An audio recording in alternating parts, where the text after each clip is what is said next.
नमस्कार. बरेच जणांच्या कमेंट आले की दादा गोपीबाई दाखवा किंवा फुगाबाई पट्टी. तर ही पद्धत आहे फुगाबाई पट्टीची आणि गोपीबाईची. तर ती कशी मी कटिंग केलेली आहे आणि कसं शिवलेलं आहे पूर्ण ते तुम्हाला दाखवणार आहे. तर चला मग. आपल्याला फुगाबाई पट्टी म्हणजे कोणी गोपीबाई पण म्हणतात ते मी नवीन ऐकलेलं आहे. तर बघा ही पन्ना जेवढा आहे तेवढा मी घेतलेला आहे आणि अशी ह्याची घडी घातलेली आहे. आणि आता हे सरळ रेष ओढलेली आहे हे समोर दंडाच्या इथे. आणि जेवढं दंड आहे मी दंडाचं माप घेतलेलं आहे 10 इंचातलं निम्मा 5 इंच. आणि जेवढं मार्जिंग आहे कापडाचं पुढे वाढलेलं तेवढं मी ठेवलेलं आहे ते इथे प्लेट्स येण्यासाठी. आणि आता आपल्याला बाहीची लांबी 6.5 इंच आहे तर त्यातलं 1 इंच वजा करायचं. तर 6.5 इंचातून 1 वजा केलं तरी 5.5 आलं. मग ह्याला पाव इंच मार्जिंग बाही जोडण्यासाठी वरती वाढवायचं, पाव इंच दोरा. आता हे किती झालं, 5.25 दोरा झालं. तर तसंच तेवढंच 5.25 दोरा इथं मार्किंग करायचं. आणि इथून खाली 3.5 इंचावरती नेहमीप्रमाणे आपण बाहीचं खड्डा कापण्यासाठी करतो तसं. आणि इथं 1.25 इंचाचं जो बाहीचं लावण्यासाठी खाचा असतो बरोबर. आता हे इथून आपण बाहीचे 1 इंच वजा करून लांबी ठेवलेली आहे. तर इथे आपल्याला आहे ना वरती फुगा येण्यासाठी 2 इंच ठेवायचं वाढवून. आणि त्याचा असा सेप फुग्याच्या बाहीचा सेप हे पूर्ण इथपर्यंत जाऊ द्यायचा. आणि इथे दंडाचं माप जेवढं आहे तेवढं ठेवायचं. आणि जे उरचं बाकीचं राहिलेलं मटेरियलचं आपल्याला इथं प्लेट्स टाकता येतात. म्हणजे छोट्या प्लेट्स येतात आणि इथे वरच्या प्लेट्स येतात. तर मी तुम्हाला दाखवतो ह्या पद्धतीनं सरळ आपल्याला हे कटिंग करायचंय. मी पुन्हा सांगतो पूर्ण बाहीतून 1 इंच वजा केलेला आहे आपण तेव्हा हे बाहीचं कटिंग होतंय. हे बघा ह्या पद्धतीने कटिंग करून अशी पूर्ण हे बघा अशा पद्धतीने हे फुगा बाहीचं पूर्ण कटिंग होणार आहे. मग हा भाग संपला. मग इथे सेंटरला चटका मारायचा आणि नकळत उलगडून हे बघा नकळत उलगडून आपण समोरच्या भागाला आहे ना थोडासा असा खड्डा काढायचा. कारण समोर फुगा यायला नको. म्हणजे इथून जेवढा वरचा भाग आहे तेवढा आपला फुग्याचा भाग तयार होईल. हे बघा.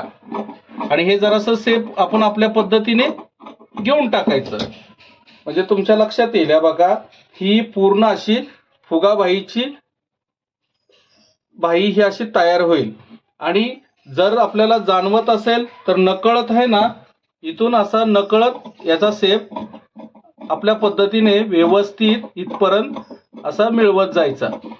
म्हणजे हे समोरल्या भागाला बसेल आणि जेवढं आपलं दंडाचं माप आहे तेवढं इथं दंडाचं बसेल. आणि जेवढं मार्जिन राहील तिथून इथं आपल्या सगळ्या अशा प्लेट्स पूर्ण तयार होतील बरोबर. आणि इथं राहिलेलं मुंडा बसवल्यानंतर ना मुंड्याच्या इथून जेवढ्या प्लेट्स घेता येईल आपण तेवढं इथून अशा प्लेट्स तयार होऊन हा बाही तयार होईल. मग इथे खाली आपल्याला 1 इंचाची पट्टी लावायची आहे आणि ते मी शिवताना तुम्हाला दाखवेल. आता आपण हे फुगाबाई तर काढलेली आहे पण ह्याच्या खाली पट्टी लावण्यासाठी मी 1 इंच वजा केलं होतं आपण बाहीचं. तर 1 इंचाची इथं आपल्याला तयार पट्टी येण्यासाठी मी हे डबल 1 2 इंच अधिक अर्धा इंच म्हणजे जोडण्यासाठी ना आतमध्ये दुमडण्यासाठी ह्या हिशोबाने बघा मी आहे ना हे पट्टी तयार केलेली आहे. तर हे दंडाचं 5 2 10 म्हणजे 5 इंचाची दंडाची पट्टी बसेल. आणि जेवढं मार्जिन उरेल ते इथं आपले असे प्लेट्स बसतील. आणि मग इथं पूर्ण आहे ना हे बघा प्लेट्स बसले की पूर्ण बाही इथे तयार होईल ते दंडाची.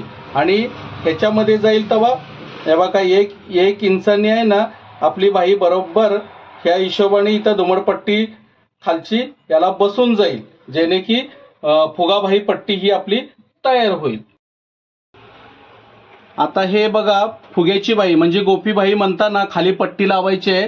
तर इथं प्लेट्स घेऊन तर आपण अगोदर काय करायचं माहिती आहे का, दंडगेर जेवढा आहे आपला त्यातला निम्मा भाग या कडेला टाकायचा. आता माझा दंडगेर 10 आहे तर मी 5 टाकलेलं आहे. आणि इथे आपण मार्किंग करून घ्यायची. तसेच ह्या टोकापासून इकडे 5 इंचावर मार्किंग करून घ्यायची बरोबर. मग इथं 5 इंच गेल्यानंतर जो मधला पोर्शन राहतो तो पोर्शनला आपल्याला आहे ना प्लेट घ्यायच्या.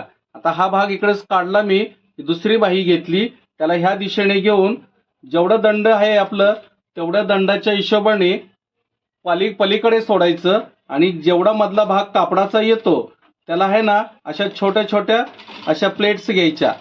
हे बघा, हे प्लेट्स घेतोय ना मी, ह्या पद्धतीचं असं प्लेट घ्यायच्या.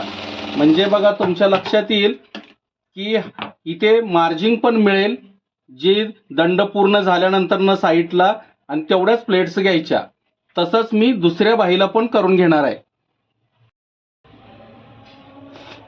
आता आपण अशा प्लेट्स मारून घेतल्या मध्यभागात, आणि आता आपल्याला काय करायचंय, याच्यात दंडाचा निम्मा भाग पूर्ण चेक करायचा.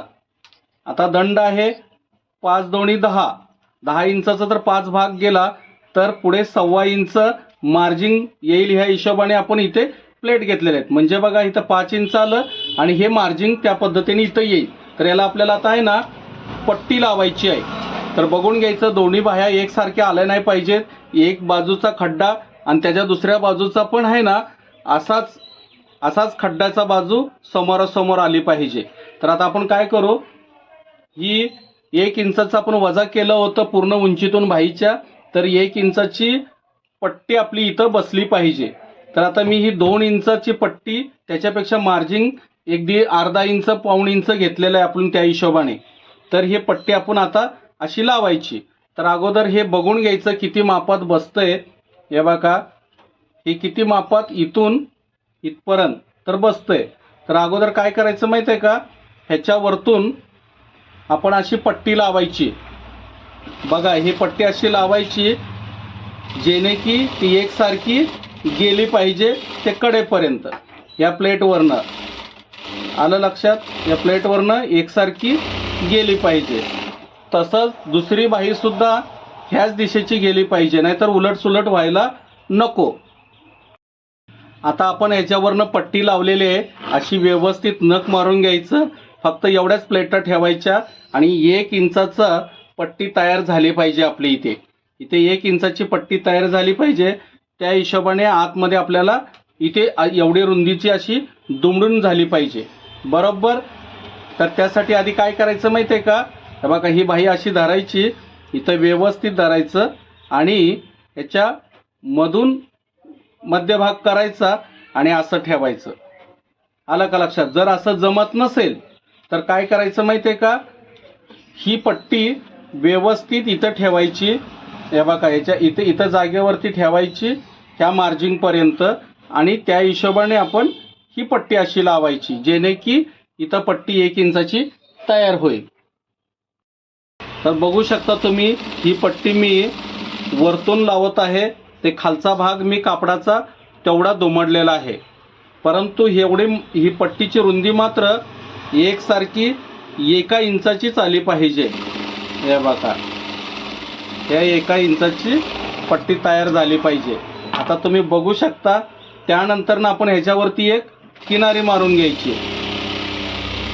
हे बघा, किनारी मारल्यानंतर ना हे बघा ही अशी रुंदीची पट्टी तयार होईल. ही 1 इंच बरोबर पट्टी आली पाहिजे, आहे की नाही 1 इंचाची. हे बघा, ही 1 इंचाची पट्टी आली पाहिजे. आणि हे बरोबर असं जोडून बघायचं आणि इथला भाग साईडचा वाढलेला असा कट करायचा. म्हणजे ही बघा, ही बाही अशी तयार होईल. आता मी बाही लावीन. ही खड्ड्याची बाजू बघून घ्यायची. जिथं खड्ड्याची बाजू आहे, हे बघा, इथून ते खड्ड्याला पुढच्या बाजूलाच आली पाहिजे. तर व्यवस्थित इथं धरायची बाही इथं, आणि ह्या हिशोबाने हळूहळू एकसारख्या पद्धतीने जसे बाही लावतो आपण तशी लावत घ्यायची. अजिबात बाही जिरवायची नाही. बाही व्यवस्थित एकसारखी गेली पाहिजे. आणि आता आपण शोल्डरपर्यंत 1.5-2 इंचाच्या अंतरावरती बाही लावत आलोत. तर आता हे काय करायचं, इथं जेवढ्या प्लेट्स आधी कमी पडतात तेवढ्या प्लेट्स आपण ह्या घेत राहायचं. 1-2 प्लेट्स कमी पडतील कारण आधी आपण प्लेट मारून घेतलेले आहेत. मग त्यानंतर ना ह्या प्लेट्स व्यवस्थित अशाच जाऊ द्यायच्या. मग इथं 1-1.5 इंचाचं अंतर गेलं की अशी बाही बघून घ्यायची. तर इथं वाढते बाही, तर आणखी आपण इथं 1-2 प्लेट्स टाकून घ्यायचं. हे बघा, ह्या प्लेट्स आहे ना अशा टाकल्या की मग परत जोडून बघायचं जर बाही बसत असेल तर सरळ मार्गाने आपली बाही ही जाग्यावर बसवून टाकायची. बरोबर. आता मी याला डबल टिप घेईन. आता तुम्ही बघू शकता मी या बघा ही अशी फुगाबाई पट्टी या पद्धतीने करून घेतलेली आहे. तर हे ब्लाऊजला लावल्यानंतर ना बघा तुमच्या लक्षात येईल व्यवस्थित वरती प्लेट्स आहेत आणि खाली पण तेवढ्याच प्लेट्स आहेत, म्हणजे दिसायला ही बाही व्यवस्थित दिसते. बघू शकता तुम्ही.